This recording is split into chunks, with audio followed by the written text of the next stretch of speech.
Okay, good afternoon, everybody, and welcome back to our series on getting found online. It's just hit 2 o'clock, so we're going to be talking about getting traffic today, as the title suggests. The last couple of weeks, as you know, we've been talking about building your blog site and getting some great ways to find ideas for your blogs, and we now need to start to get people to find the blog and the site and to be able to read what you have to say and then connect with you and so forth. So get ready to take some good notes, as I know you always do. We once again have a lot of material to cover today, and today's material is probably going to be a little bit foreign for some of you. This is probably where the people get that idea that SEO is rocket science or some mysterious thing out there, and that's where this is really probably where that sort of idea comes from, because there's going to be quite a lot of concepts and a lot of different things that we're going to be doing today that maybe some of you won't be familiar with. But we're going to show you exactly what to do. It does take a little bit of work, but it isn't actually rocket science. So as we've always said, it's about that consistency. So what we're going to talk about today is ways to get people to find you, and if they like what they find, which is what we've been doing in the previous weeks, which I'm sure they will now that we've gone over that, how will they come back and find you again and again in the future? So like I said, some of it's going to be a little bit foreign. And if you're not in the internet marketing world, it's more than likely that it will be a little bit foreign, but it's not difficult. Just as we've said previously, it's really about having that consistency and doing it on a regular basis. So that's really, really important. And at the end, we'll give you as we always do, a schedule to go through and start working on that, and that's where we really start working on a repetitive schedule, because a lot of the stuff that we've given you are things in the previous weeks that maybe you do once and you probably won't do them again. But the things that we're going to show you today, you're going to want to start building that into a weekly online marketing schedule. And the great news is, of course, that I have some ideas for you at the end that can help you with this. So let's go ahead and get started with today's session. So what we're going to be looking at is ways to draw attention to make sure that people can see your blog and see what you have to say. Again, it comes back to having that strategy. We're going to cover a lot of things today, and you don't want to try them all at once because you just get completely swamped. So you don't want to do them all at once. Kind of build that schedule gradually, especially in the next few weeks when you're going to get into social media and things that we need to be doing there as well. So as I said, we don't want to overburden you with things that need to be done. So just take it one step at a time. If there's something today that I said that sparked your interest, then kind of work with that one, get comfortable with that, and then go on to the next thing. Because it's really, really easy as we go through to start feeling overwhelmed with this if you're a small business owner with many, many hats, as I know you all do and I do as well. So maybe you do your own marketing, you even do your own bookkeeping, maybe you fulfill your clients, you're doing your advertising, you're providing your product, maybe you're having to get it shipped out if you've got physical products, etc. So there's a lot of things that inevitably small business owners have on their mind. That's why I always give you a schedule at the end, because I think it's really important for you to have that schedule and to actually try and stick to a process, because that then just allows you to carve out time and a small amount of time every day to get what is required to be done, as opposed to try to do everything all at once.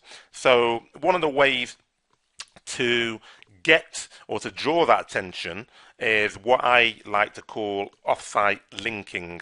So for example, we talked about citation sites a couple of weeks ago, and we made so we're hoping that you've started building your sites and those citation sites, and they're in that daily schedule that we were talking about. So maybe you're adding one site a day, and you've done a little bit of research, and the one that you're not currently on, then you then add that the next day and the next day, etc. So we showed you a spreadsheet that will help you keep track of that. So just adding those citation sites on a regular basis, is should keep you going.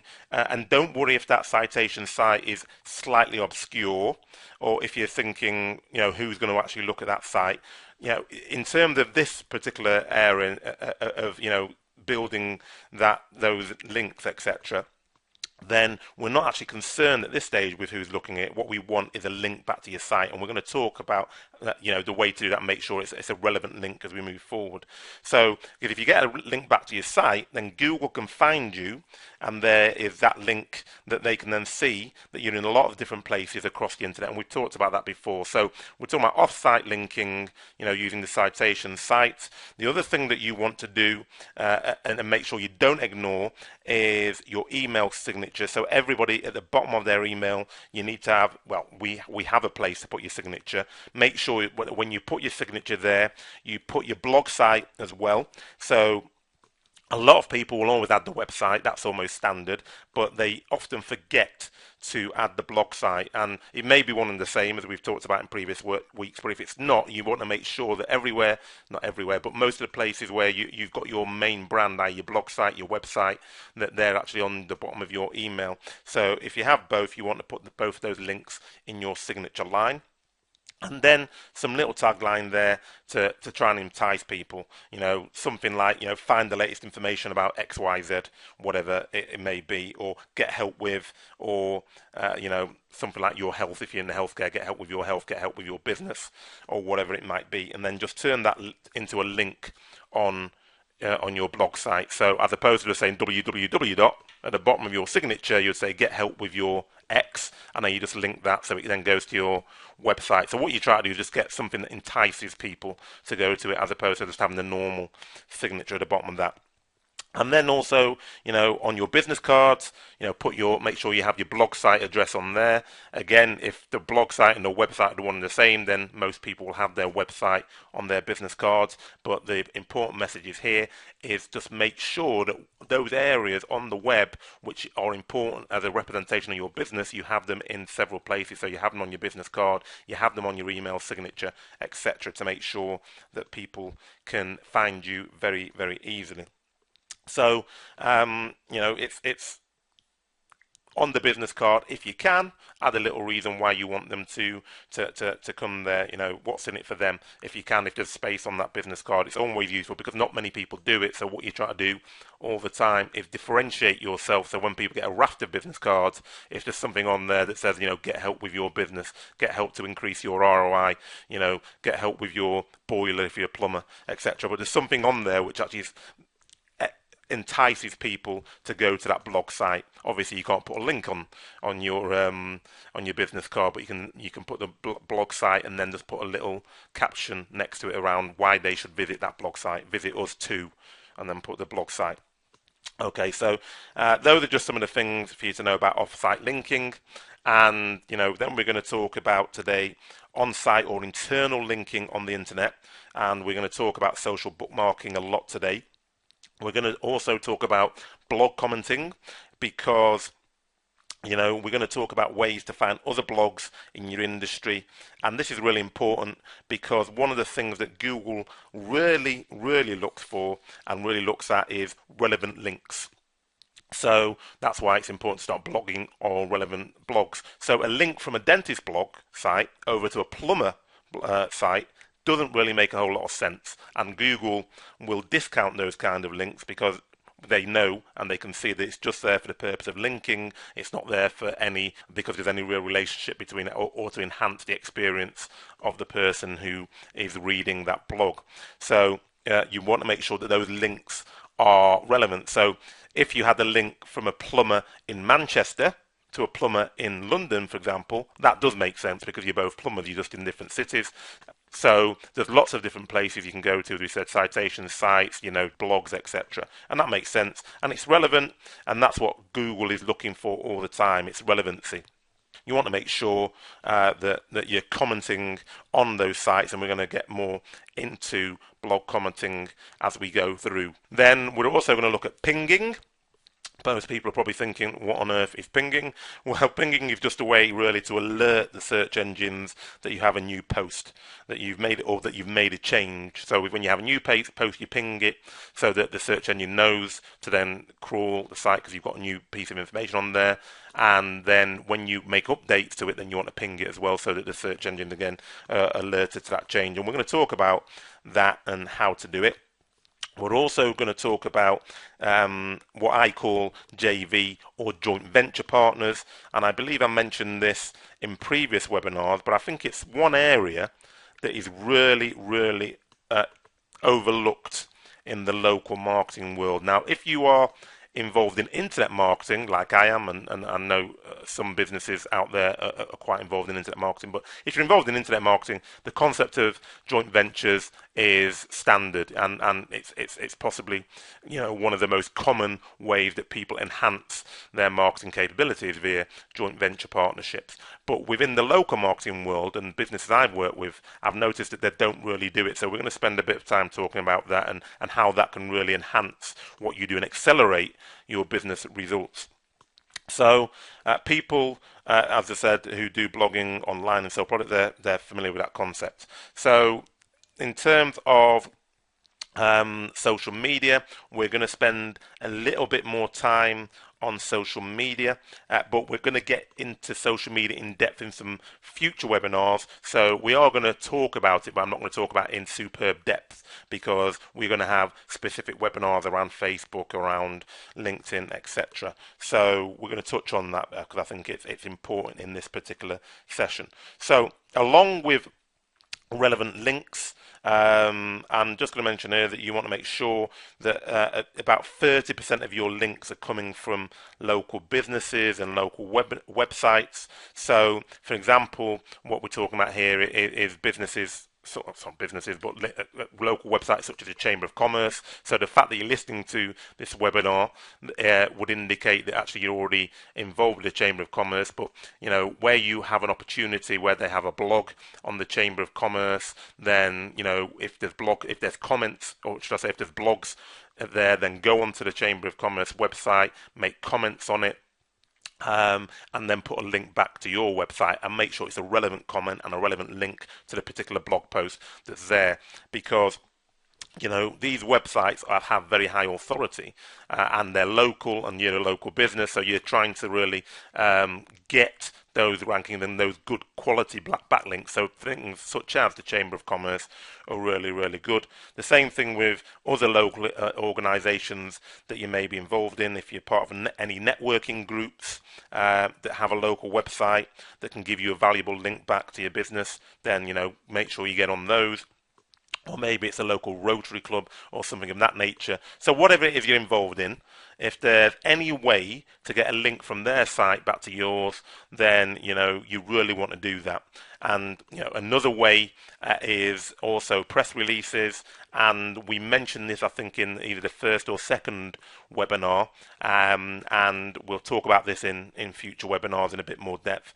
But doing a press release and getting that link or those links from those press releases is also a really valuable way of actually drawing attention to yourself, because it's that local link and you're a local business. So those are the kind of things that Google's putting more and more emphasis on, and that's why when we were talking about the Google Plus Local, that those are one of the easiest ways to get ranked. So if you've got links to the Chamber of Commerce, the Rotary Club, or the businesses in the area, etc., then Google starts to see that this is actually a relatively influential local business, and obviously it then starts to rank you more highly. Okay, so moving on to social bookmarking. This is the first thing we're going to talk about. And the first thing that I want to say really is that you want to add social bookmark icons to your website or your blog. And the one that we use is the plugin that it's called Sociable. And I don't think I went over that last week. I didn't actually go over it last week, but it's just a plugin. It's called Sociable, and then I'll show you when we go to do the quick demo what it looks like. And that just allows you to social bookmark. So let's just take a quick look now. Actually, probably makes sense. So if I go down here, If you recall those people who saw the webinar from last week, then this another 5 top tips is just a blog that I put in when I scheduled it, if you recall. So it wasn't there last week. I scheduled it for January the 20th, and it's now come on board. So this was the post that we put up last week. And as I said, I've added sociable. There you go. Then you click on the actual, and then if you scroll down to the bottom, you'll see those are your social plugins. So here we go. So what you can see here is the icons that I'm talking about. It makes it very easy for people to tweet out. It makes it very easy for people to share on Facebook. This is Stumble Upon, that's a bookmarking site. Then you've got Delicious, LinkedIn, you can obviously share on there, Dig, and this is Reddit, which is a very popular one. And then you've got Tumblr as well. And then you can add, if you want to add more on there, you can scroll down. That's Google Plus, for example. So we're going to come into that shortly. But yeah, you can add more. So there's loads you can do. And then there's MySpace, if people still use MySpace. So we're going to give you a list of that here in a moment. And we'll talk to you exactly about how you can benefit from that social bookmarking. So you've seen the icons. You're probably still thinking, well, I don't really understand that. What does social bookmarking actually mean? But what we mean by social bookmarking is basically that when you find a web page, then that you find interesting. Currently, what you would do is, rather than having to remember the web address, you'd use that bookmarking button. You'd bookmark it, wouldn't you, in your browser? So you can then add that bookmark and put that bookmark on your toolbar. Is one way that you can actually do it, and that's probably the way that most people do it. But then you have to be on your local computer to get hold of that particular bookmark if you want to use it again.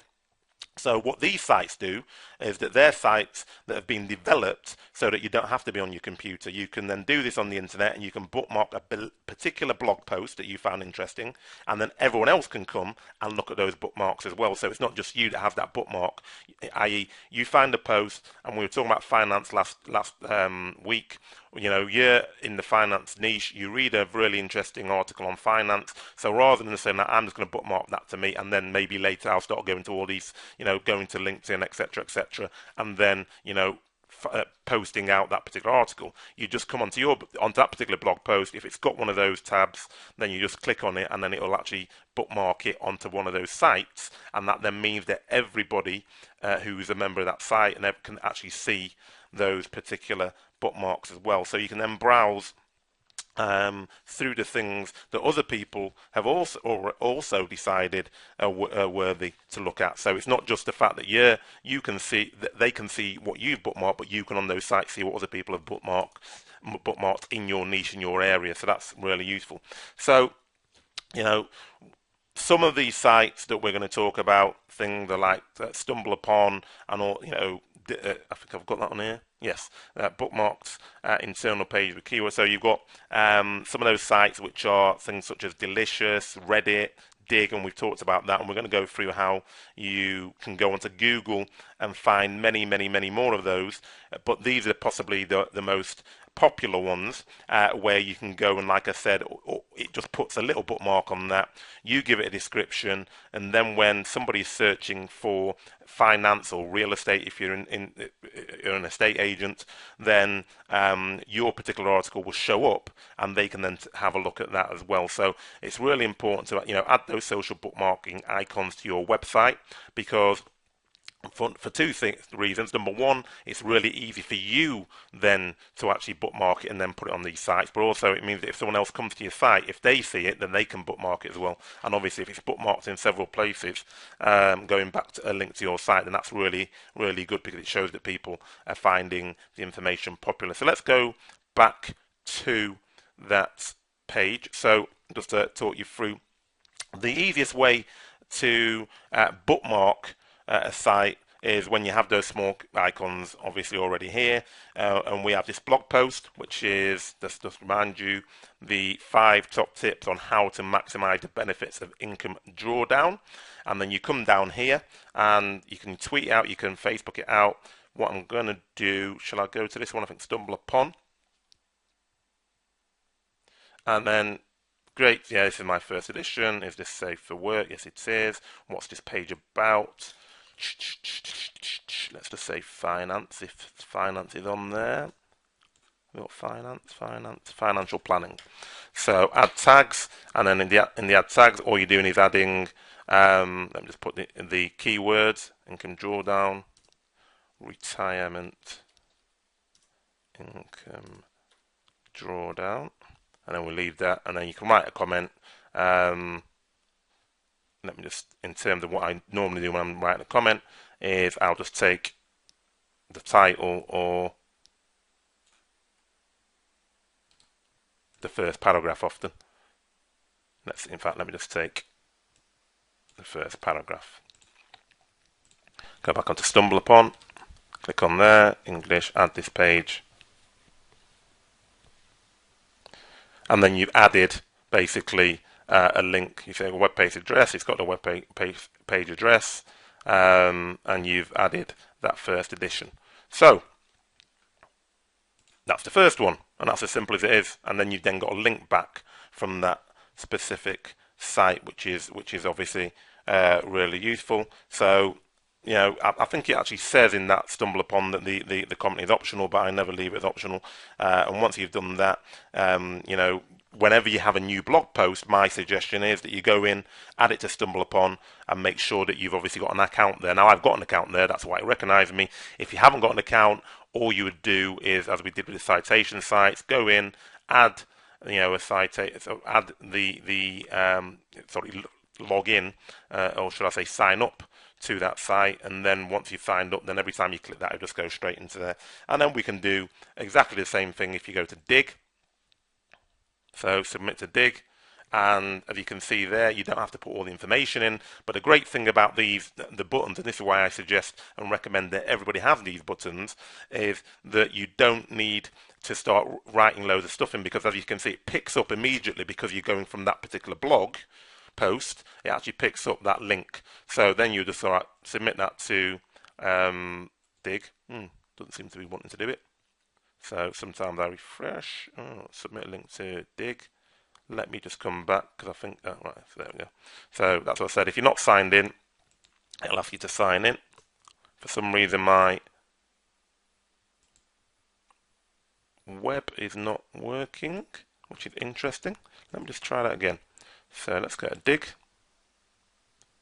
Submit a link. I don't particularly want to sign in with Facebook, but it doesn't seem to want me to sign in any other way. Okay, let me sign in with Facebook. See if that works. Let me try that. Let me see if that works. Dum dum dum.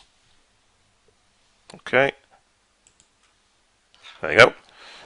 And then you've submitted a story. So, and then once you've done that, there's a link. If people start coming on it, there's a link back to your site, etc., etc.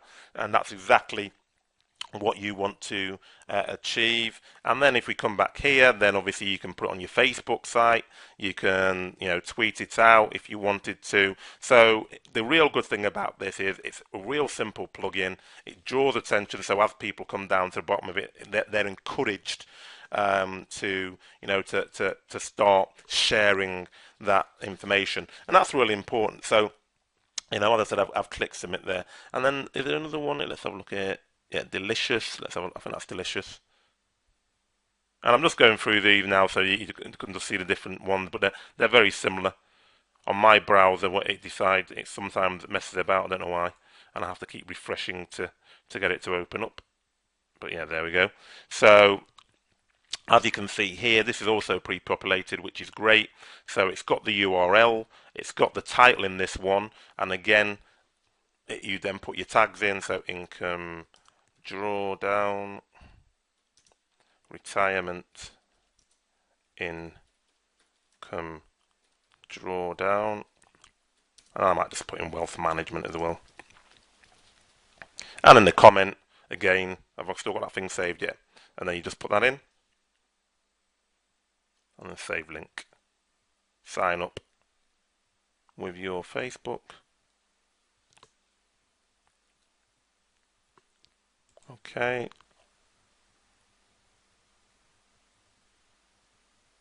So this is the good thing. I mean, I've got accounts with it, but I'm just showing you a slightly different way to do it. Um, and then you can sign in with your Facebook if you wanted. So let me just fill that. Let's see if that works. No, it's not available. It's not available because I'm already signed into it actually. So let me just be Hakeem 1.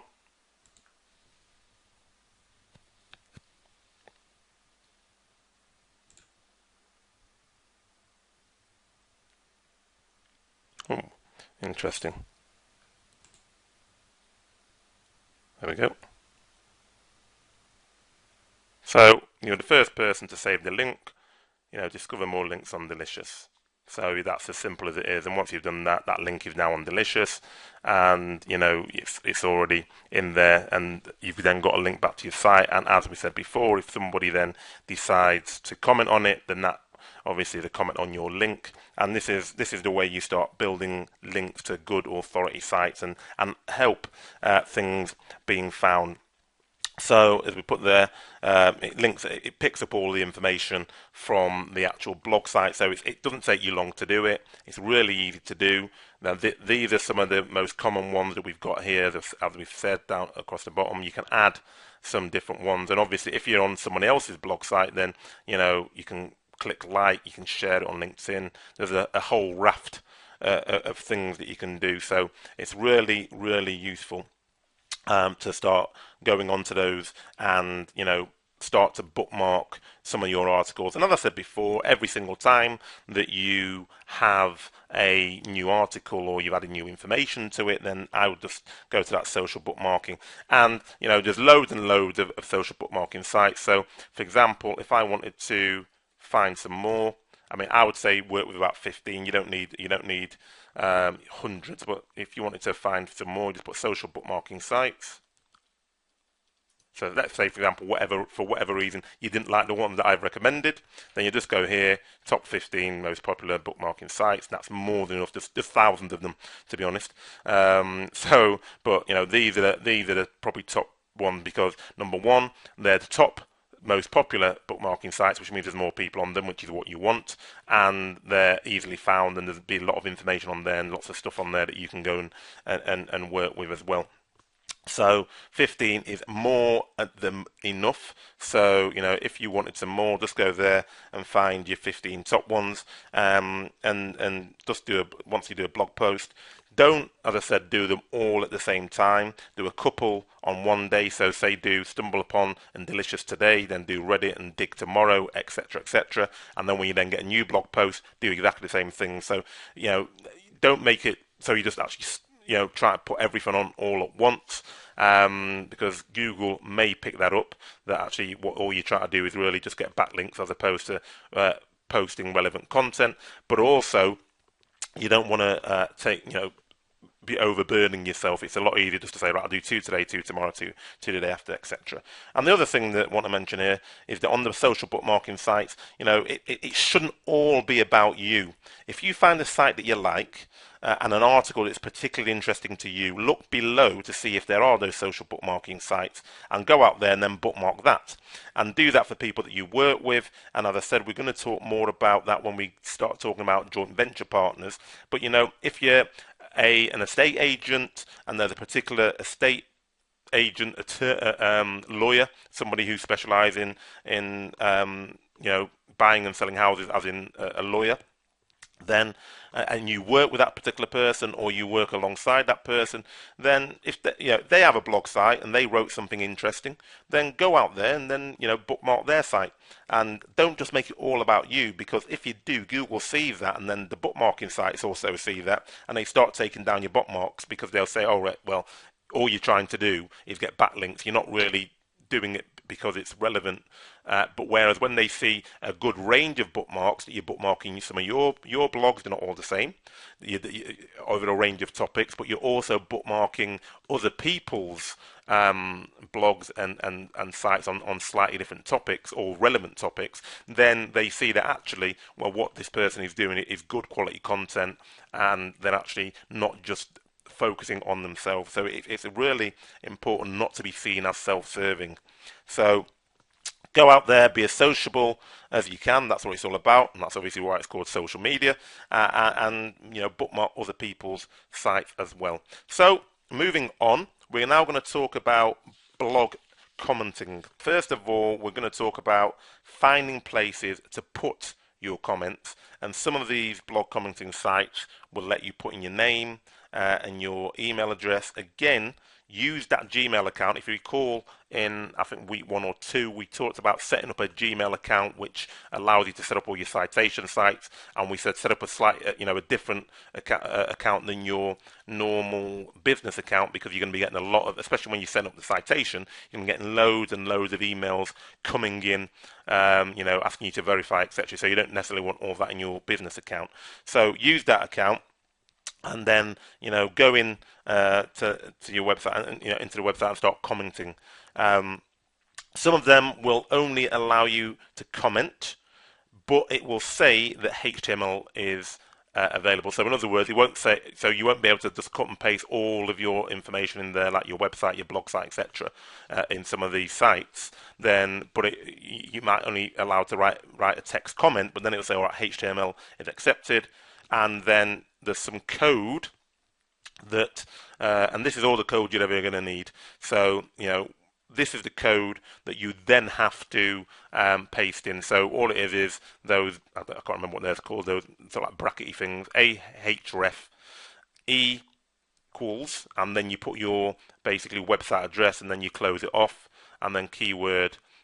You write your keyword or business name, so you put income drawdown or Octagon Wealth Management, and then you then put that little bit of code, and then once you put that code in, then actually it will then read it as a website. It will then make it a clickable link, which then allows you to obviously leave that information in that particular blog comment. So let's say, for example, you're an estate agent. I don't know why I've got estate agents on the mind at the moment, and you're on a blog site about foreclosures or sales after foreclosures, and they let you do comments. So you just go down to the bottom of the blog comment. You'd see of the blog, you'd see that the comment section there. And remember, last week I said that exactly the same with your own sites. You should always leave comments on. And you should always, in your text, when you're writing the blog, say, leave a comment, and try and encourage people to leave a comment. And then they'll go down, they'll leave a comment, and then hopefully share that on the social media and using social bookmarking that we just talked about. So you'd go down to the bottom of that particular blog, and then you'd comment, and you'd say something like, you've had some very interesting information here, or I've read some very interesting information here, or it's a great blog, just something of that nature. And I've got also, some really great information about, selling or foreclosures or whatever it may be. So what you're doing here really is you're ensuring that you've actually read it. So don't just go on there and cut and paste, which I've seen some people do, and people used to do that a lot in the old days. They just used to find loads of top ranking sites which allow you to comment, and they just used to go and spam comments all over. Google is wise to that. Not only is Google wise to that, but you're also going to find that the person who is written the blog, as I've told you to moderate, then the person who's written the blog, if they start seeing that actually this comment just seems a bit,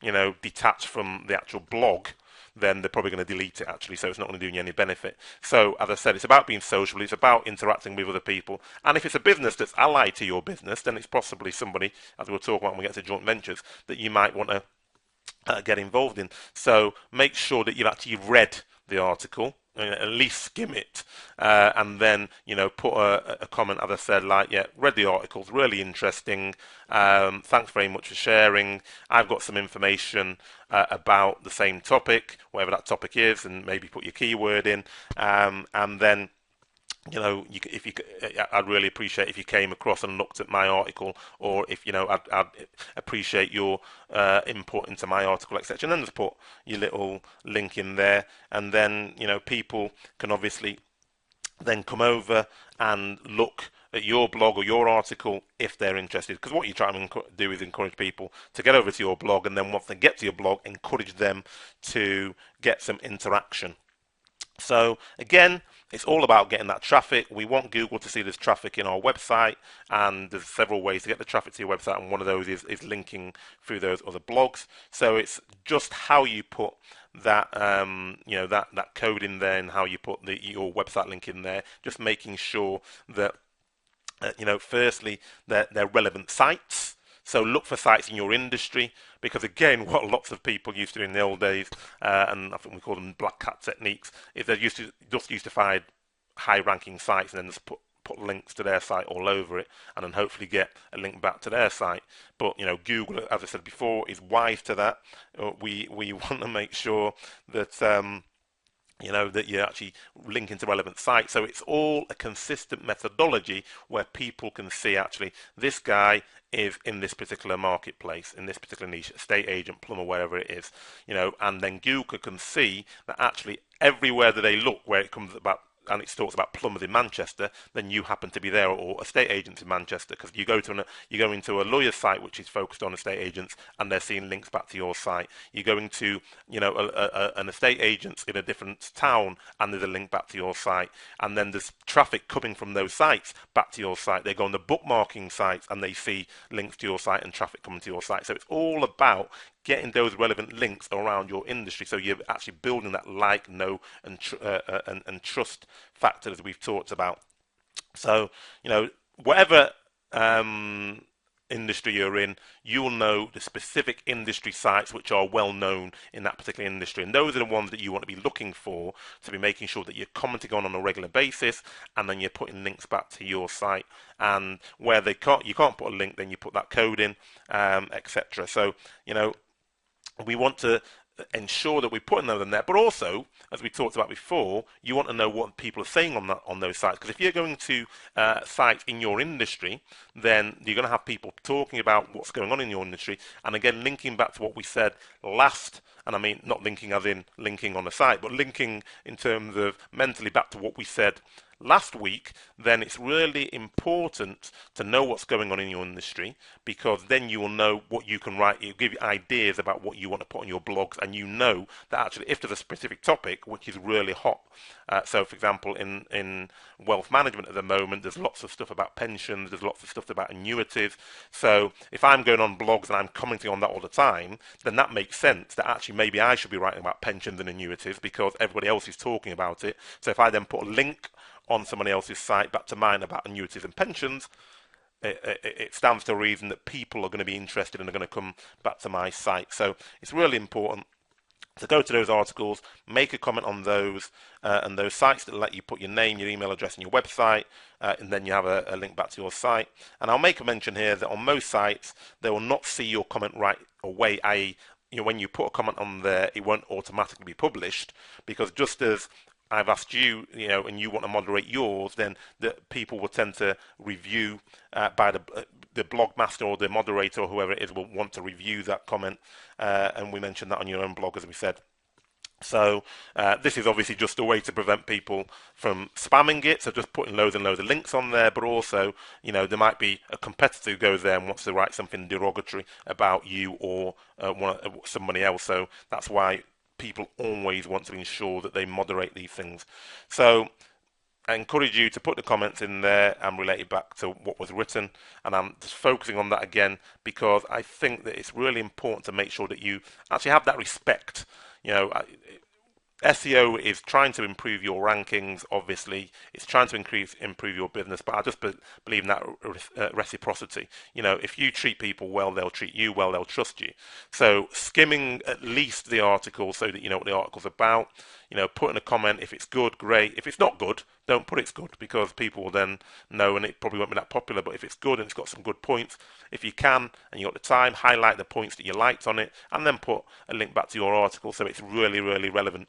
And I think that's really important, again, because it's not all about you, and it's about being social and getting involved with people. And especially when you're in a local business, then a lot of the links that you're going to be commenting on and the blogs you're going to be commenting on are local businesses, and you may well meet them at a chamber of commerce meeting, etc. So you want to make sure that you do know what's going on and who those people are. I think it's really important.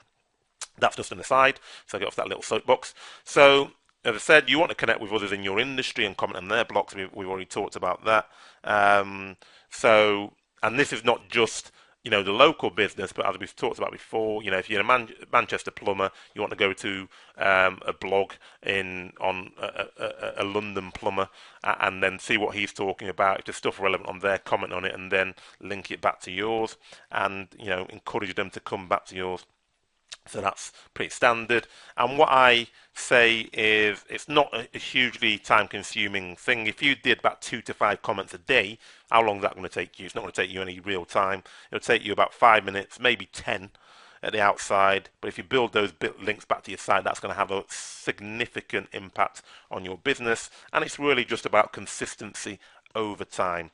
So moving on, if in terms of finding blogs, because a lot of people say, well, yeah, it's all well and good, you're talking about blogs, but I haven't got time to be searching for blogs that have comments.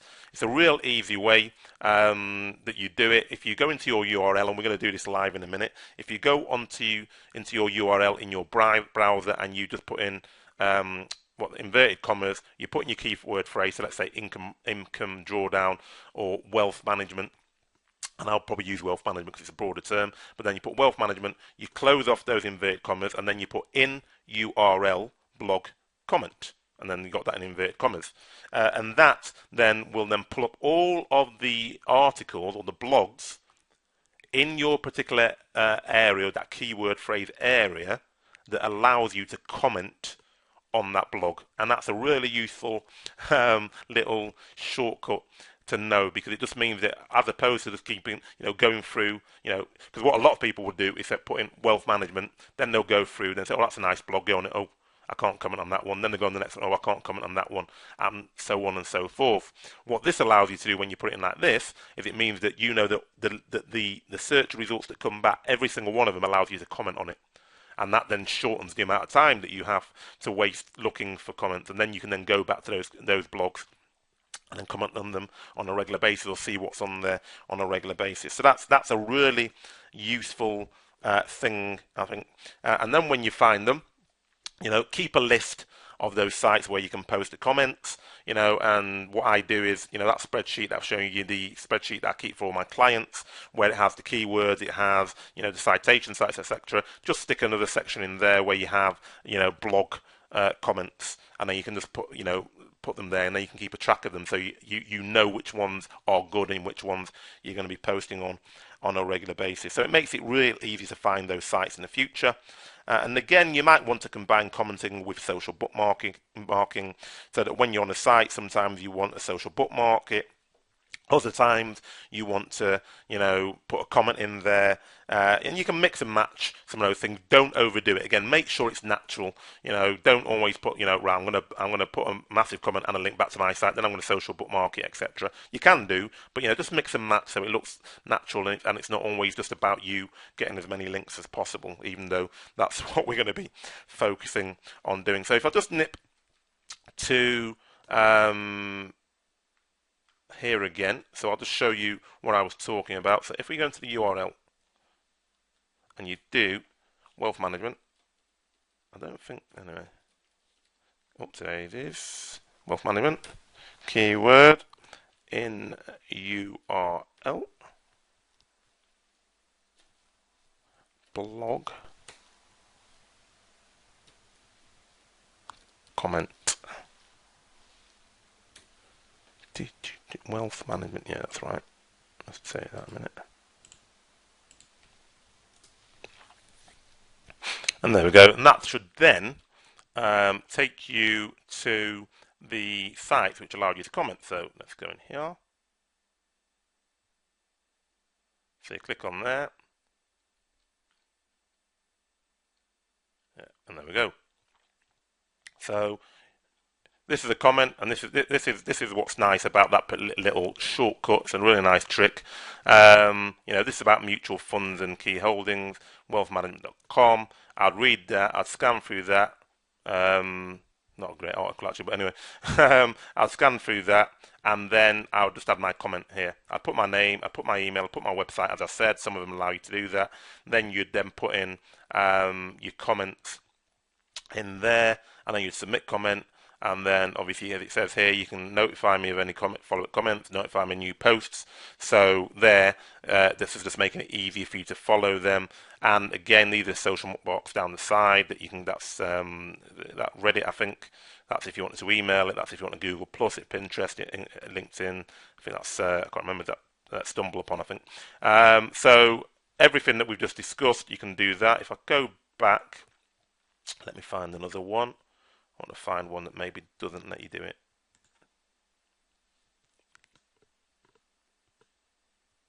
So advisors, blog, blah, blah, blah. Again, these are social buttons that allows you to do it. That's doing whatever it's doing, whirring around.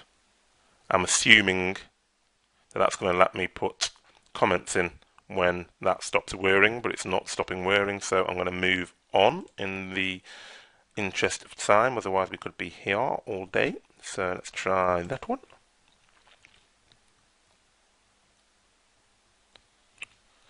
Okie dokie, advisor intelligence, more conservative, happy with advisors. That is actually, I don't know what this sponsored introduction is. Thank you very much. I don't want a sponsored introduction. Thank you very much. So my internet seems to be working a tad slowly. So you come down here, and then you can then obviously share, tweet it out, recommend it. I can't see comments. And then log in or register to post comments.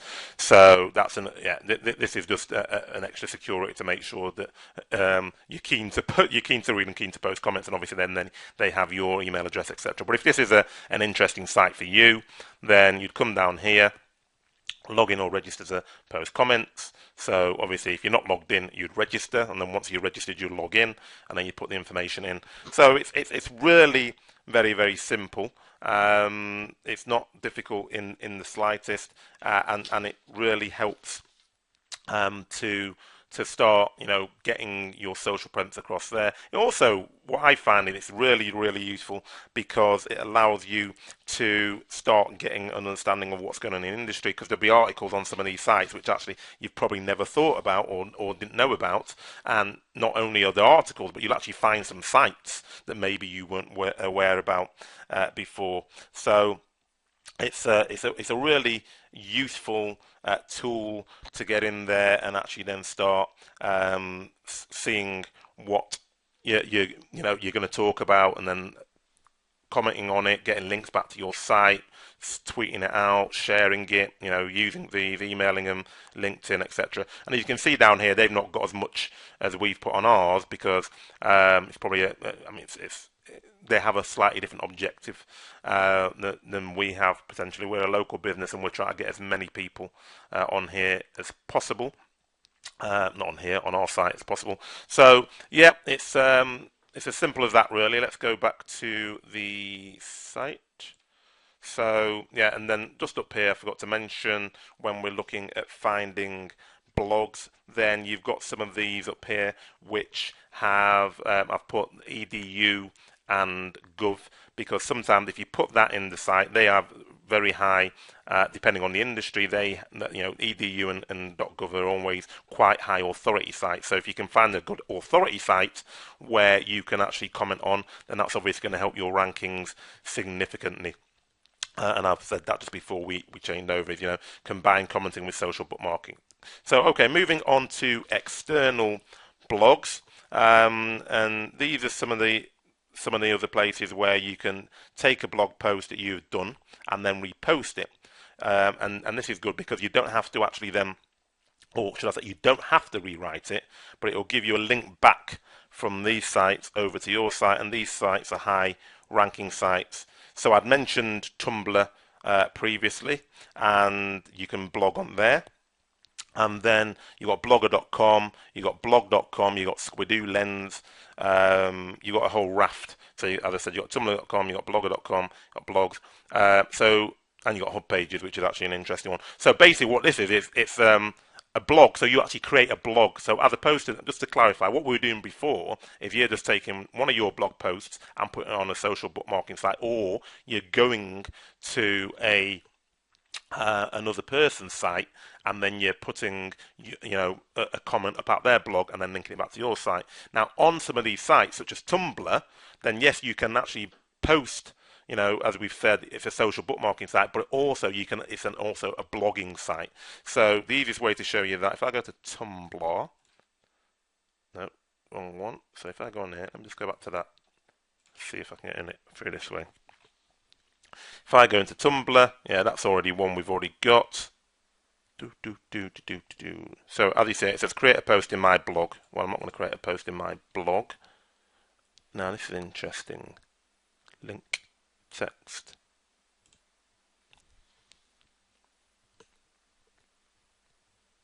So actually, yeah, it doesn't seem that I can get to it from that way. So let me just go in through tumblr.com. So that'll actually let me in through the main.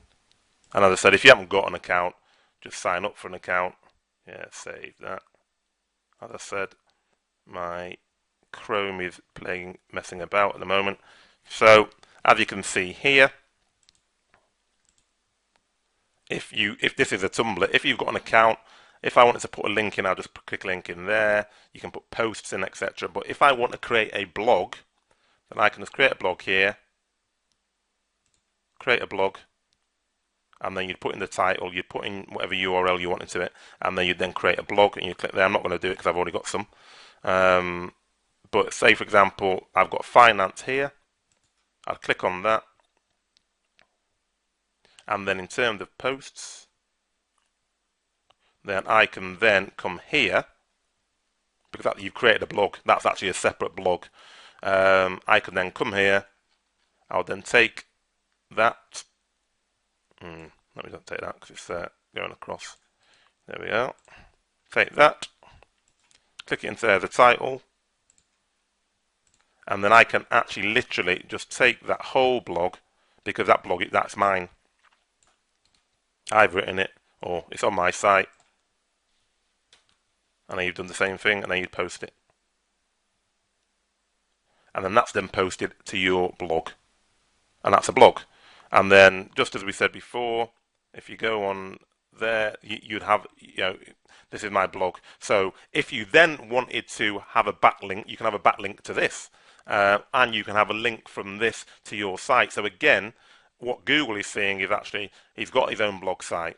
He's also blogging on Tumblr. He's also got a blog on, blogger.com, etc. So all of a sudden, you've got several places where you're putting your information, that you're creating accounts, you're creating blog posts, and you're putting lots of information. And as I said, now I've got an account. If you haven't got an account, you just create an account, and then you go in there, you add a blog post. It's very, very simple.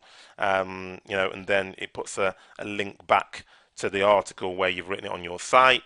And you just pick one or two of these sites and just start playing around with them, just have a little look, go into them, make sure you understand them, and then make sure you just start linking back. It's really quite simple. And as I said, you can copy and paste, and it can be the exact same information, because if you're the author of them, then it's okay to go ahead and then put that onto your external blogs as well. So it's a real simple and easy methodology to get further exposure online and start getting people to come to you, because you've got lots of people going onto Tumblr.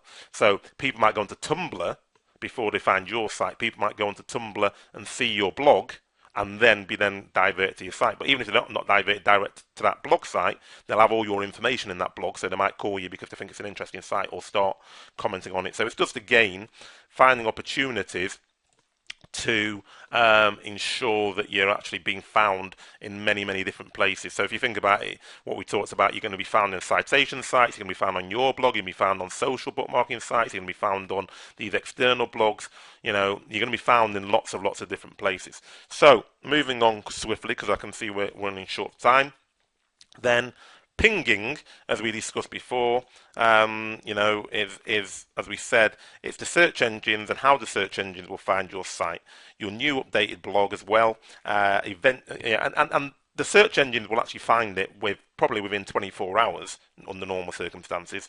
But this just speeds up the process, so that as soon as you blog or you put a new post up, then actually you can ping it and immediately the search engine will find it. And it's just like sending a message or raising a flag on the mailbox to tell the mailman or not a mailbox in this case, because I said raising a flag.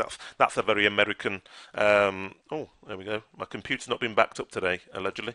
So yeah, so it's just like raising a flag to say, yeah, there's some new mail in here. We don't have the same thing in the UK, sadly. We just have to go to the post office. Anyway, but yeah, it's really just a way of saying, yeah, there's new mail. So it is, yeah, actually, that's a very good analogy. I should have thought that about that before. It's just like going down to the post office and putting the mail and putting it in behind the counter to say, yeah, I've got some new mail that I want you to send off.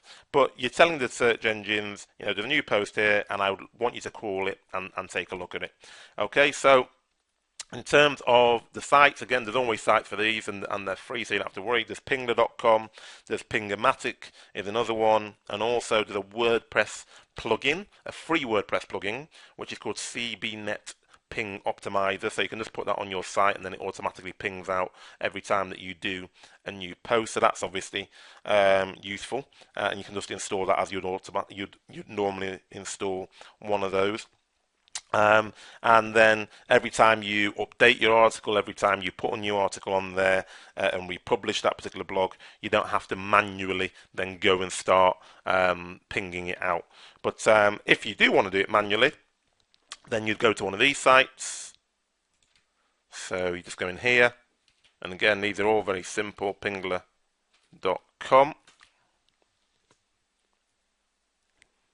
And my computer is exceptionally slow today, not quite sure why, but it will get there in the end. So you can sign up to it, as you can always do and they want you to do, but if you don't want to, then you just go in here, you put in the title, keyword income drawdown. What was that link again? Put your URL in. What's happening there then? Income drawdown. And then you just scroll down here. What's the category? Have I got finance down here? Financial services.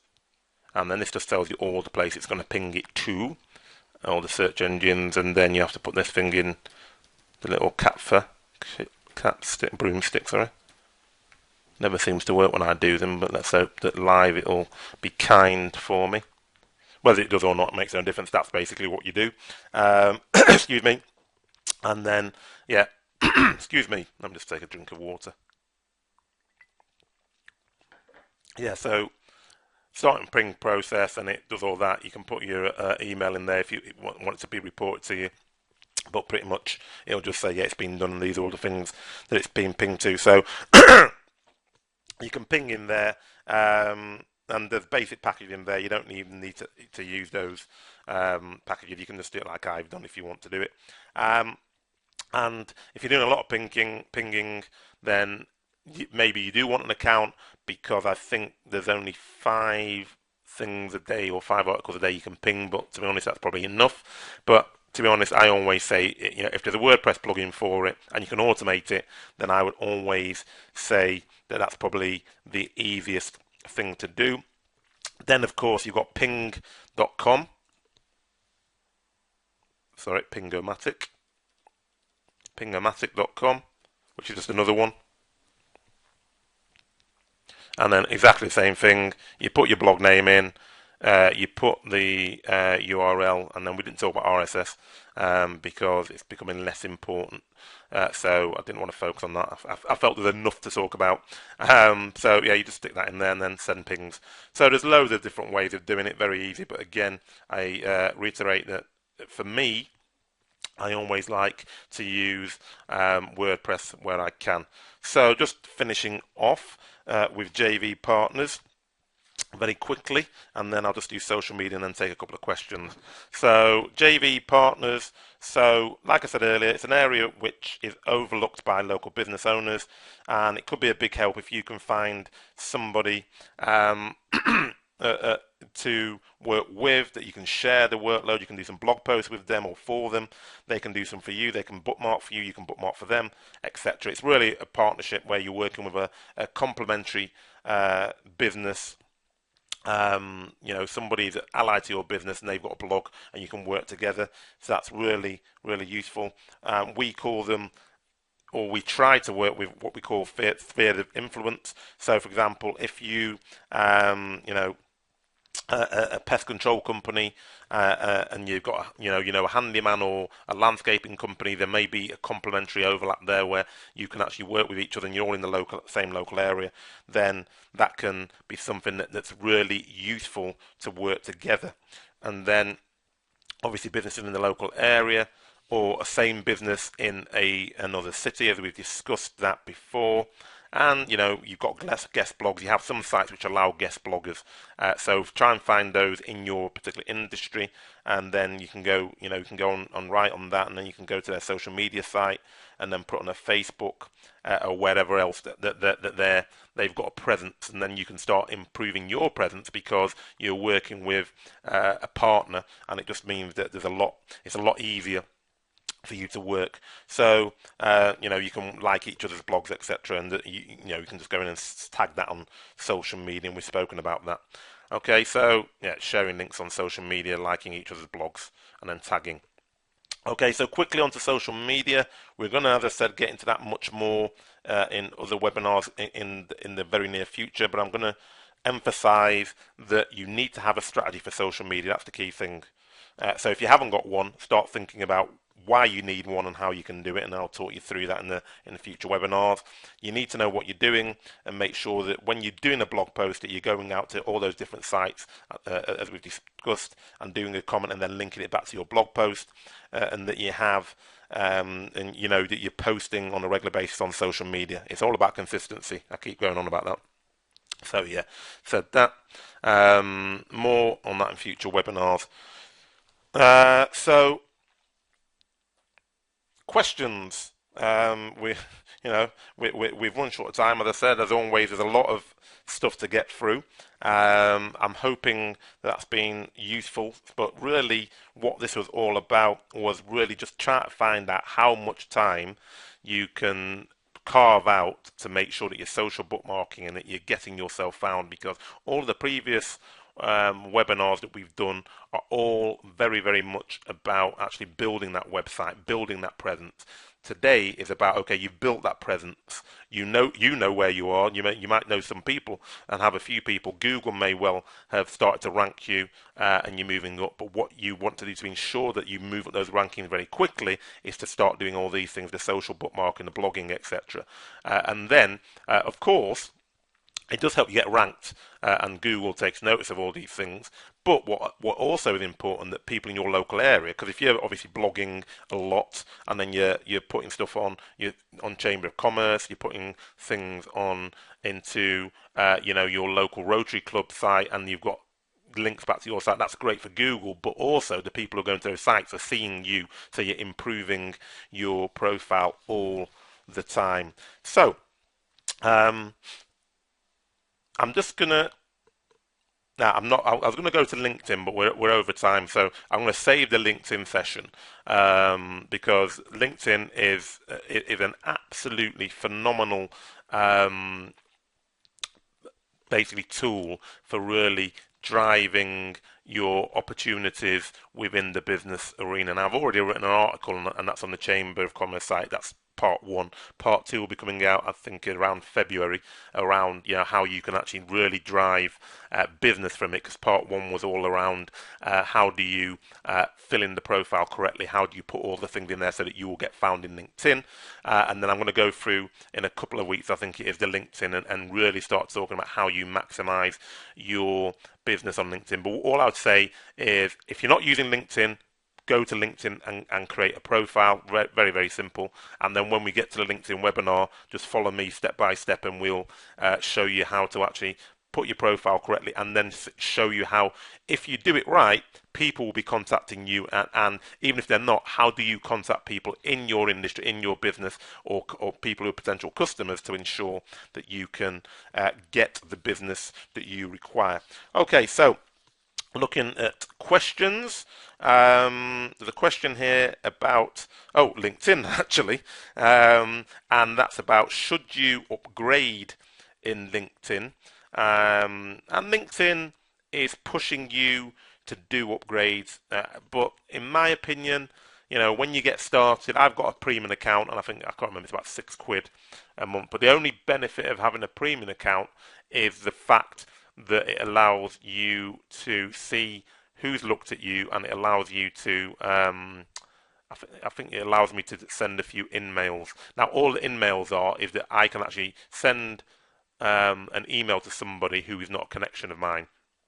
But I don't do that, to be honest, because I think that's almost like spam, isn't it? If I start sending emails about my business to people who are not connected to me, that is almost the essence of spam. So I always find somebody that I want to connect to. If it's someone in a group or someone in somebody that I think I know or I've met before, then I'll email them and actually suggest to connect to them from the group.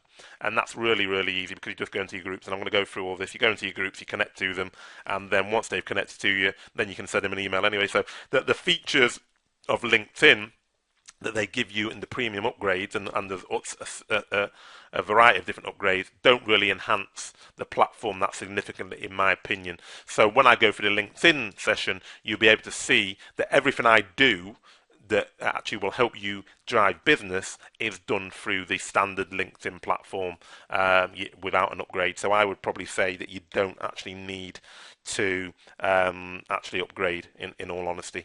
So that would be my answer to that question. And then there's a very good question here. What ideas do I have for getting this done locally without spending an arm and a leg on this?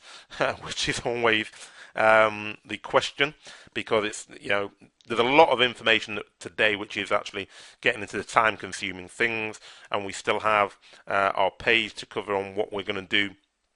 And what we're going to be doing each day, so just hang on for me there.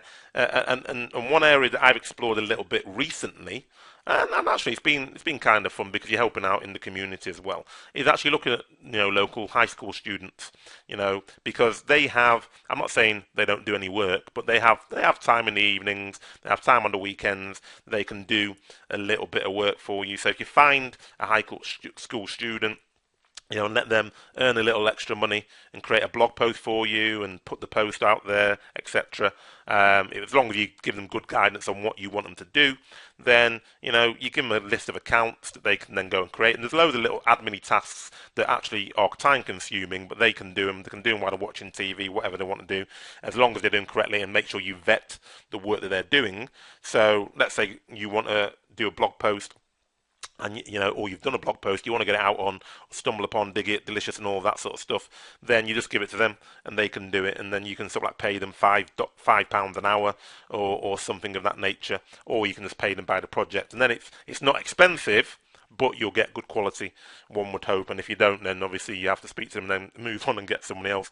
The other place is, some of these community colleges, the what they're called, the night colleges and stuff like that, where you might find some students that are doing a course in social media or a course in something of that nature. They haven't really got a great deal of experience, and you can give them some sort of internship, and then you can pay them not a huge amount, and actually sometimes you can get these internships for free because of the experience they're getting, and you're teaching them stuff. Because if you think about the webinars you've been on, if you took them through that process, that's quite a lot of information that you'd be teaching somebody in an internship, and that's a valid internship because that person, when they leave, has then got a lot of valuable information that they can then utilise if they want it in their own business or to help other businesses. So a lot of these people, if they're doing marketing or a course of that nature, they're really excited about learning new things and about learning how to promote a business online and connecting with them. So connect with them and let them do some of the work even. So that's all I've got time for, because I just want to give you the weekly schedule. So going to really simple. Day one, create a new blog post and add that to the blog site, and then optimize as we've done in previous weeks. Day 2, send the blog post to 5 bookmarking sites, 1 to 2 articles in your industry and bookmark them to 1 or 2 of the sites that we've discussed. Day 3, add blog comments to 5 different articles that you can find on those sites, and remember, go into the URL, find blogs that you can comment on your keyword. Day 4, research possible joint venture partners and then make a connection with them so that you can then start working alongside them. And believe you me, I know because I do a lot of it. When you speak to companies who are in a similar business that you are, firstly, it extends your ability to do some bigger jobs in certain cases, but number two, it just reduces your workload, because if you know that actually you're sharing a blog post or blogging with somebody and you know actually I only have to do it once every 2 weeks or once every 3 weeks or once every 4 weeks, it's great.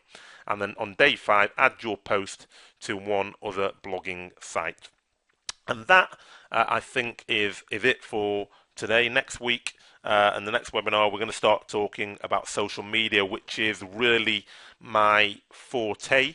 I've been spending a lot of time studying social media for the last 6 to 8 months, and I've really started doing a lot more on social media than I used to do, and it's having great results, not just for myself but for a lot of clients, and interestingly, not just in the UK. This is the beauty of social, using social media. For me, it doesn't just help you in the UK, but actually because people are gravitating to you from all over the place, then actually I've got business through social media in other parts of the world, which is really good. So I'm really looking forward to those. So make sure you come back, and we will discuss social media next week. So make sure you get through those weekly schedule items. Have a review of all the previous webinars and make sure you've done all the things you should have done, and you start doing these on a regular basis. So thanks very much. Thanks for all the questions. There's a couple of questions I didn't answer, because I've run out of time. So feel free just to email me. We will try and get back to you anyway. But if I forget, because sometimes you get a bit busy, just email me if I haven't answered those questions, and we'll make sure we get those answered. Okay, thanks very much, and I will see you next week. Well, I won't see you next week. I'll speak to you next week. Cheers. Bye.